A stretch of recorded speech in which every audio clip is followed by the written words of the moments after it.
Assalamu alaykum wa rahmatullahi wa barakatuh, mes chers frères et sœurs en islam. Que la paix, la miséricorde et la bénédiction d'Allah soient sur vous. Avant de commencer cette vidéo, n'oubliez pas de liker cette vidéo car cela nous donne beaucoup de force pour continuer à partager du contenu bénéfique. Et je vous invite à vous abonner à notre chaîne et d'activer la cloche de notification pour rester informé de nos prochaines publications sur la foi islamique. Mes frères et sœurs, aujourd'hui nous allons vous dire le comportement à adopter pour être béni. Je vous demande de rester connectés jusqu'à la fin de la vidéo pour découvrir ça. Un appel divin à l'élévation. Dans ce vaste voyage qu'est la vie, chaque moment est une opportunité offerte par Allah pour grandir, se transformer et s'élever. Mais comment savoir si nous sommes réellement sur le point d'atteindre un nouveau niveau dans notre cheminement spirituel? Allah, dans sa sagesse infinie, nous envoie des signes, des messages subtils ou des changements profonds pour nous guider, nous inspirer et nous rappeler qu'il est toujours présent, veillant sur nous.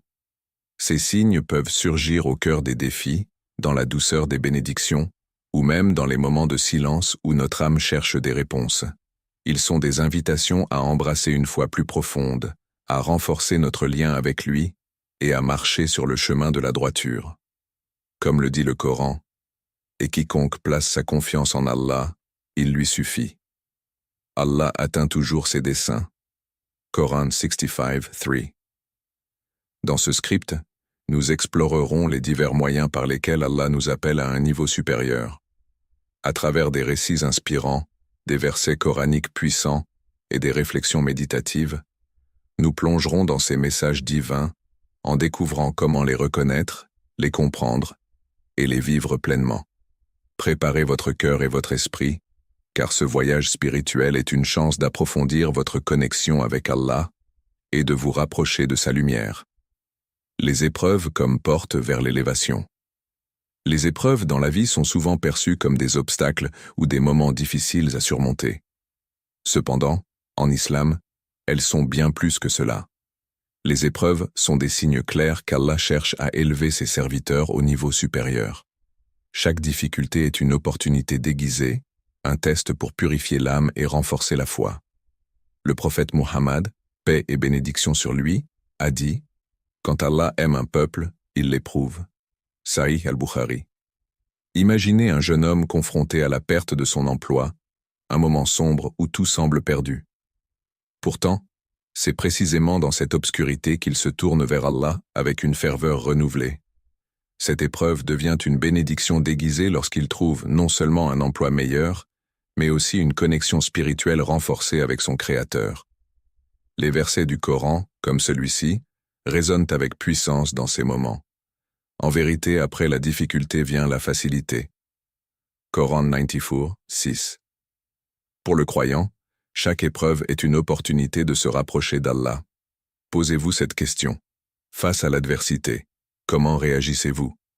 Vous tournez-vous vers Allah ou laissez-vous le désespoir vous envahir?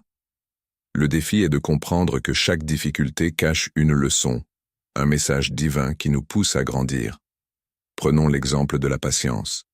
Dans les moments de souffrance, la patience est une vertu clé qui témoigne de notre confiance en Allah. Le Coran nous rappelle « Ô vous qui croyez !» Cherchez secours dans l'endurance et la prière, car Allah est avec ceux qui patientent. Coran 2:153. Ces mots nous montrent que l'endurance n'est pas seulement un choix, mais une nécessité spirituelle pour accéder à des bénédictions supérieures. Ainsi, chaque épreuve devient un miroir de notre foi.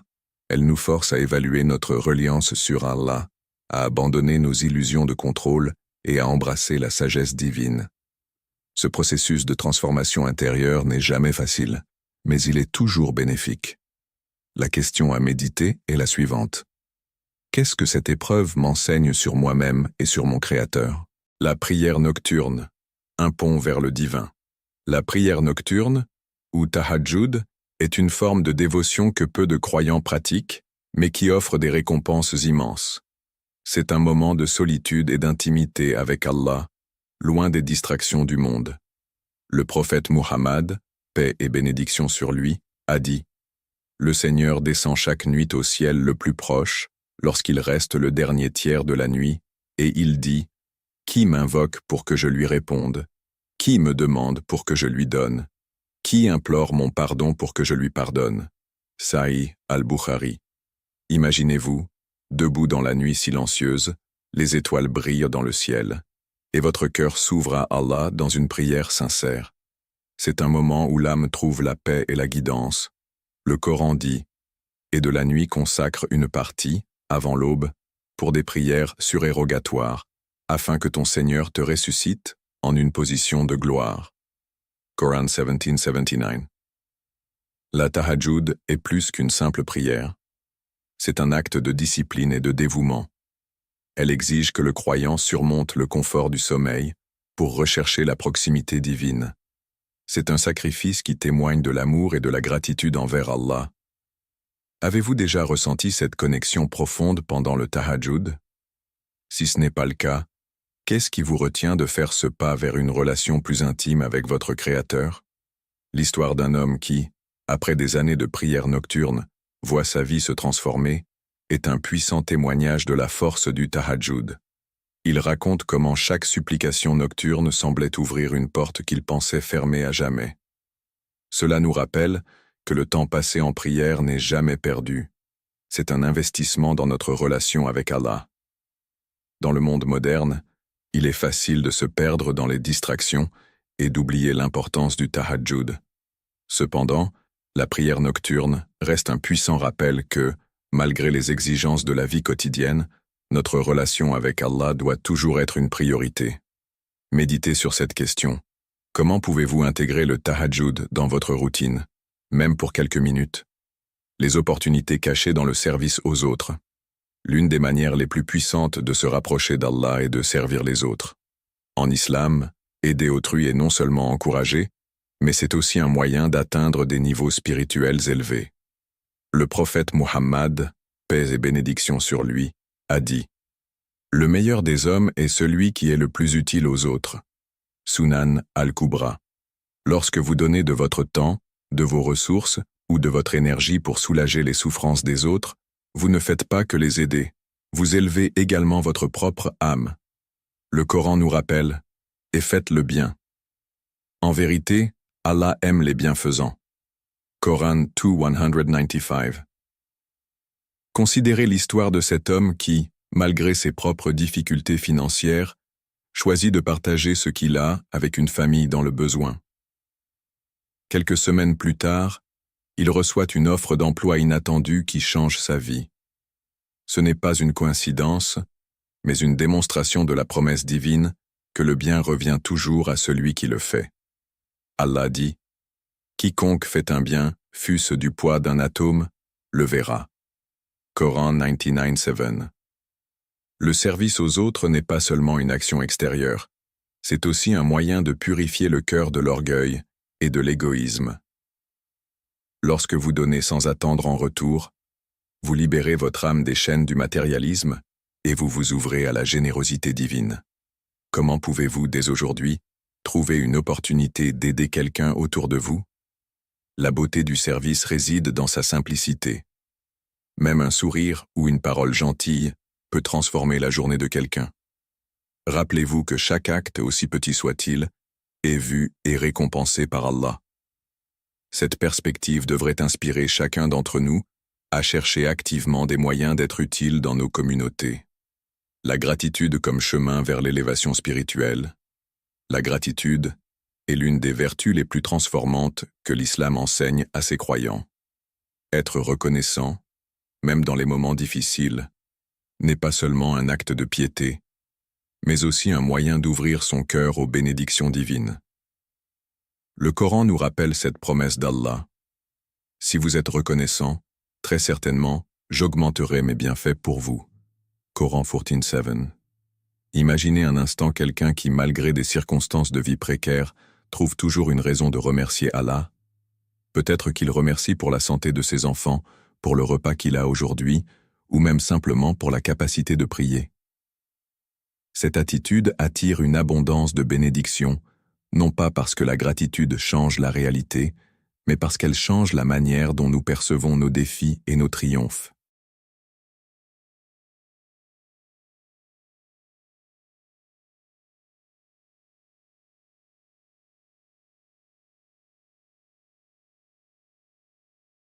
Un des récits inspirants du prophète Muhammad, paix et bénédiction sur lui, illustre cette vertu. Un jour, il vit une femme pleurer sur la tombe de son enfant et lui rappela doucement l'importance de la patience et de la gratitude. Elle répondit avec colère, ne sachant pas à qui elle parlait.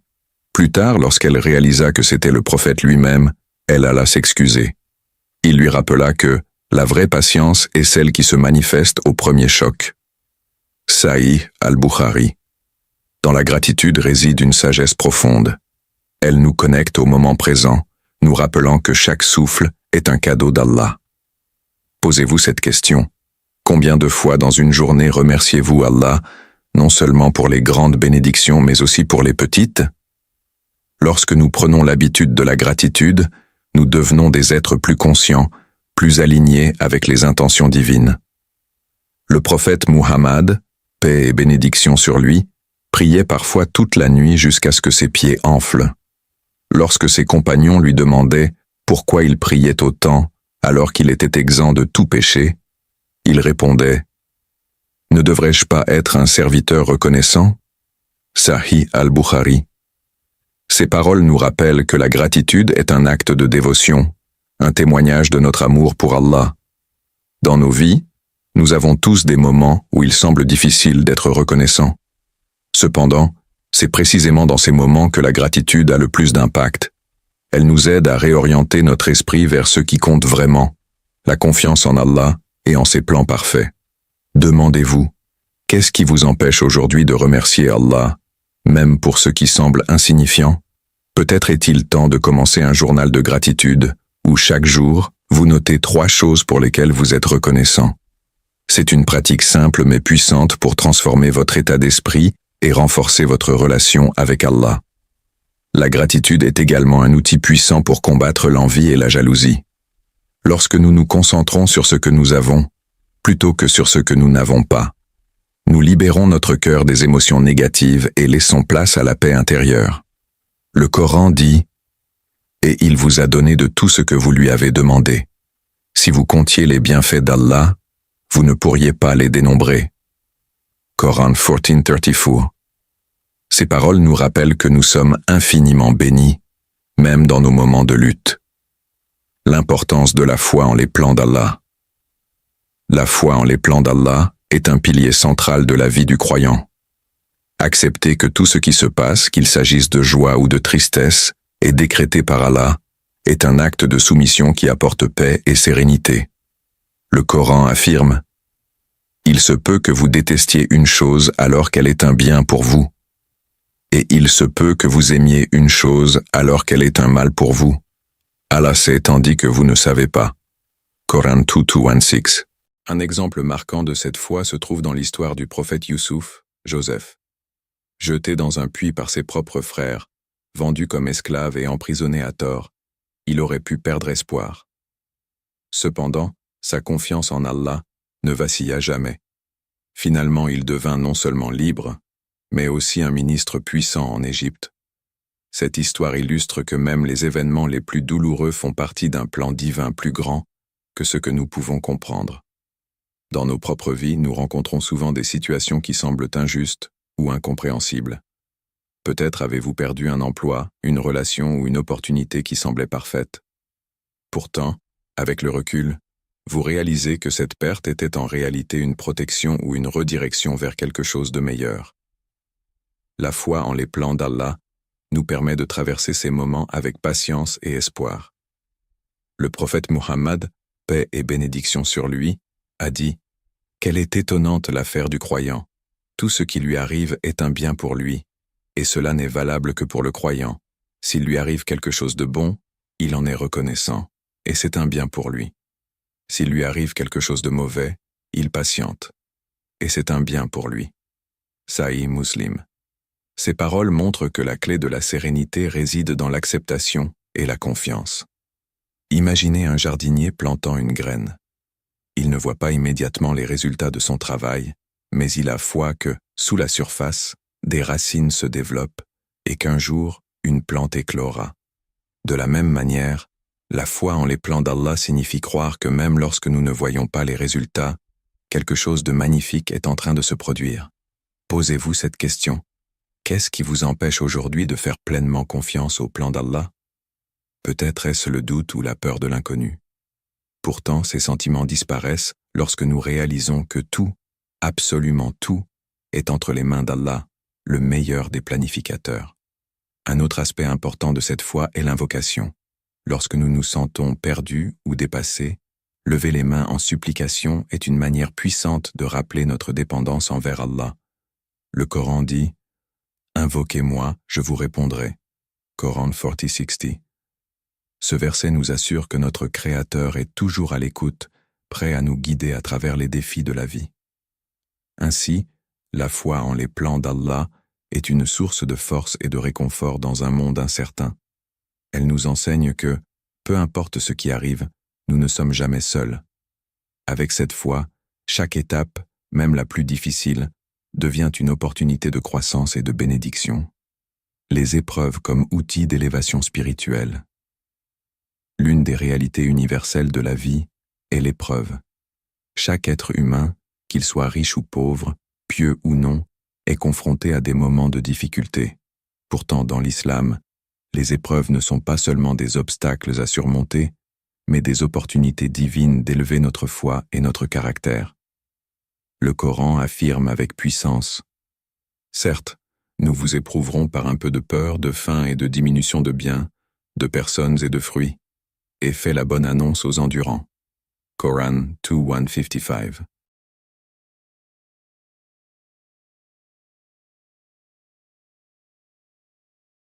Imaginez un artisan travaillant sur un morceau de fer brut. Pour le transformer en une épée magnifique et utile, il doit le chauffer, le marteler et le polir. De la même manière, Allah utilise les épreuves pour affiner nos âmes, éliminant l'orgueil, l'insouciance ou la dépendance excessive envers ce monde. Ce processus, bien que douloureux, est essentiel pour atteindre notre potentiel spirituel. Un récit poignant du prophète Ayoub, Job, illustre cette vérité. Connu pour sa piété et sa gratitude, Ayoub fut testé de manière extrême. Il perdit ses enfants, sa richesse et sa santé. Malgré cela, il continua à louer Allah, disant « Mon Seigneur, le mal m'a touché, et tu es le plus miséricordieux des miséricordieux. » Coran 21:83. Sa patience exemplaire lui valut non seulement la restauration de ses bienfaits, mais aussi une élévation dans l'estime d'Allah et des générations qui suivirent. Posez-vous cette question. Comment réagissez-vous face aux épreuves? Voyez-vous ces moments comme des punitions ou comme des invitations à vous rapprocher d'Allah? La différence dans cette perception peut transformer votre manière de vivre les difficultés. En acceptant les épreuves avec patience et en mettant votre confiance en Allah, vous trouvez une paix intérieure qui dépasse la compréhension humaine. Il est également important de noter que les épreuves ne sont pas une indication que nous avons échoué ou que nous sommes abandonnés par Allah. Au contraire, elles sont souvent un signe de son amour. Le prophète Muhammad, paix et bénédiction sur lui, a dit « Lorsqu'Allah aime une personne, il l'éprouve. » Sunan at-Tirmidhi. Ces paroles nous rappellent que chaque difficulté est une opportunité déguisée de renforcer notre lien avec le divin. L'un des moyens de traverser les épreuves est l'invocation. Lorsque nous élevons nos mains vers le ciel et appelons notre Seigneur, nous trouvons réconfort et guidance. Le Coran dit « Et quand mes serviteurs t'interrogent sur moi, alors je suis tout proche. Je réponds à l'appel de celui qui m'invoque quand il m'invoque. » Coran 2:186. Ce verset est une promesse divine que nous ne sommes jamais seuls, même dans nos moments les plus sombres. Enfin, il est essentiel de se souvenir que chaque épreuve a une fin. Tout comme la nuit est suivie par l'aube, les difficultés ouvrent la voie à des bénédictions inattendues. Le Coran nous rassure, car, après la difficulté, il y a certes une facilité. Coran 94:6. Cette promesse divine nous encourage à persévérer avec patience et foi, sachant qu'Allah ne teste jamais une âme au-delà de ce qu'elle peut supporter. L'impact des bonnes actions sur l'élévation spirituelle. Les bonnes actions sont au cœur de la foi islamique. Chaque acte, aussi petit soit-il, peut devenir une source de bénédiction et d'élévation spirituelle lorsqu'il est fait avec sincérité. Le Coran déclare « Et faites le bien ». Certes, Allah aime les bienfaisants. Coran 2:195. Cette simple directive rappelle que notre comportement envers les autres reflète notre relation avec Allah. Une histoire célèbre tirée de la vie du prophète Muhammad, paix et bénédiction sur lui, illustre le pouvoir des bonnes actions. Un homme vint au prophète, se plaignant de dureté dans son cœur. Le prophète lui conseilla « Passe ta main sur la tête d'un orphelin et nourris les pauvres. » Musnad Ahmad. Ce conseil montre que les bonnes actions ne transforment pas seulement ceux qui en bénéficient, mais aussi ceux qui les accomplissent. Chaque jour offre des opportunités d'accomplir des bonnes actions, qu'il s'agisse d'un sourire à un étranger, d'une aumône donnée en secret, ou même d'un simple mot de réconfort. Ces gestes, bien que modestes, peuvent avoir un impact immense sur notre âme et sur le monde autour de nous. Posez-vous cette question. Quelles petites actions pouvez-vous entreprendre aujourd'hui pour répandre la bonté et renforcer votre lien avec Allah? Le Coran nous rappelle également l'importance de la constance dans les bonnes actions. Ceux qui disent « Notre Seigneur est Allah » et qui se tiennent dans le droit chemin, les anges descendent sur eux. Coran 41:30. Ces paroles mettent en lumière le fait que ce n'est pas seulement l'action elle-même, mais aussi sa régularité et sa sincérité, qui attirent les bénédictions divines. Dans nos vies modernes, il est facile de se sentir accablé par la rapidité et les distractions du quotidien. Pourtant, intégrer des bonnes actions dans notre routine ne nécessite pas de grands changements. Par exemple, vous pouvez décider de commencer votre journée avec une courte prière pour quelqu'un dans le besoin, ou de consacrer quelques minutes à aider un voisin. Ces petits actes, lorsqu'ils sont répétés, ont un effet cumulatif, renforçant notre foi et nous rapprochant d'Allah. Un aspect souvent négligé des bonnes actions est leur impact sur notre caractère. Lorsque nous choisissons de faire le bien, même dans des situations où nous aurions pu répondre par la colère ou l'indifférence, nous entraînons notre cœur à devenir plus compatissant et plus résilient. Le prophète Muhammad, paix et bénédiction sur lui, a dit « La meilleure des bonnes actions est celle qui est faite régulièrement, même si elle est petite. » Sahih al-Bukhari. Enfin, les bonnes actions ne bénéficient pas seulement à notre vie ici-bas, mais elles nous préparent également pour l'au-delà. Le Coran dit « Et quiconque fait un atome de bien le verra. » Coran 99:7.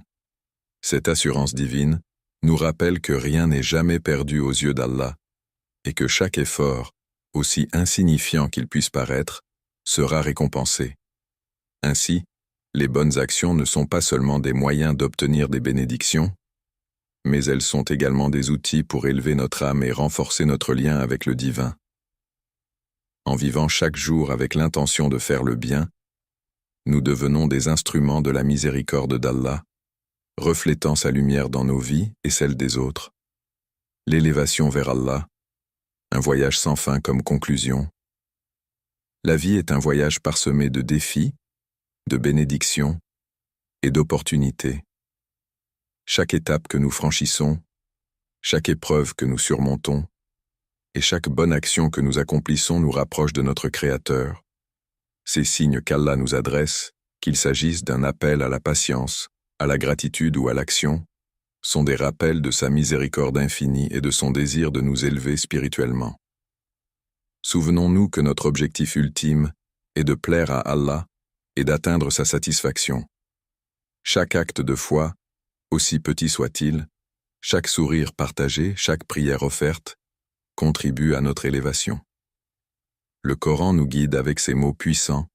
Quiconque espère rencontrer son Seigneur, qu'il fasse de bonnes actions et qu'il n'associe personne dans l'adoration de son Seigneur. Coran 18:110.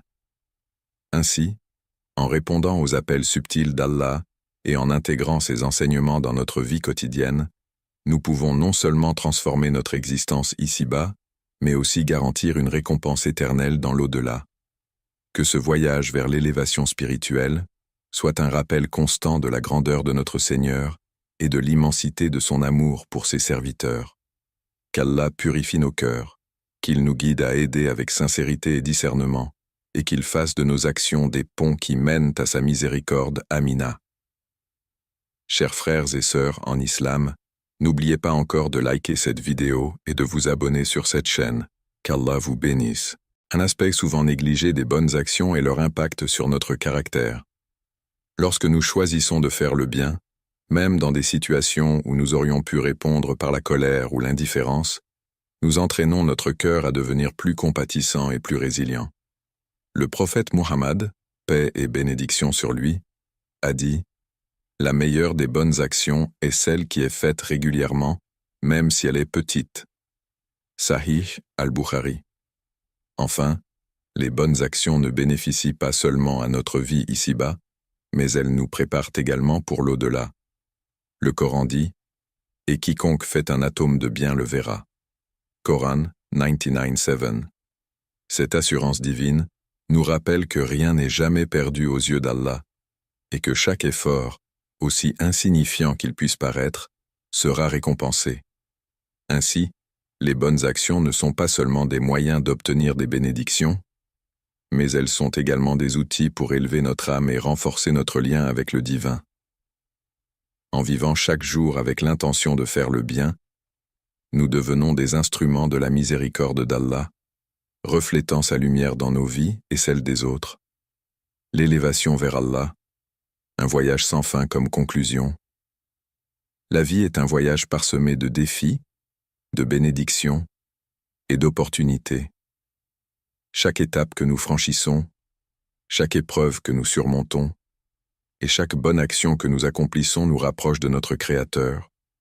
Ces signes qu'Allah nous adresse, qu'il s'agisse d'un appel à la patience, à la gratitude ou à l'action, sont des rappels de sa miséricorde infinie et de son désir de nous élever spirituellement. Souvenons-nous que notre objectif ultime est de plaire à Allah et d'atteindre sa satisfaction. Chaque acte de foi, aussi petit soit-il, chaque sourire partagé, chaque prière offerte, contribue à notre élévation. Le Coran nous guide avec ces mots puissants. Quiconque espère rencontrer son Seigneur, qu'il fasse de bonnes actions et qu'il n'associe personne dans l'adoration de son Seigneur. Coran 18:110. Ainsi, en répondant aux appels subtils d'Allah et en intégrant ses enseignements dans notre vie quotidienne, nous pouvons non seulement transformer notre existence ici-bas, mais aussi garantir une récompense éternelle dans l'au-delà. Que ce voyage vers l'élévation spirituelle soit un rappel constant de la grandeur de notre Seigneur et de l'immensité de son amour pour ses serviteurs. Qu'Allah purifie nos cœurs, qu'il nous guide à aider avec sincérité et discernement, et qu'il fasse de nos actions des ponts qui mènent à sa miséricorde. Amina. Chers frères et sœurs en islam, n'oubliez pas encore de liker cette vidéo et de vous abonner sur cette chaîne. Qu'Allah vous bénisse.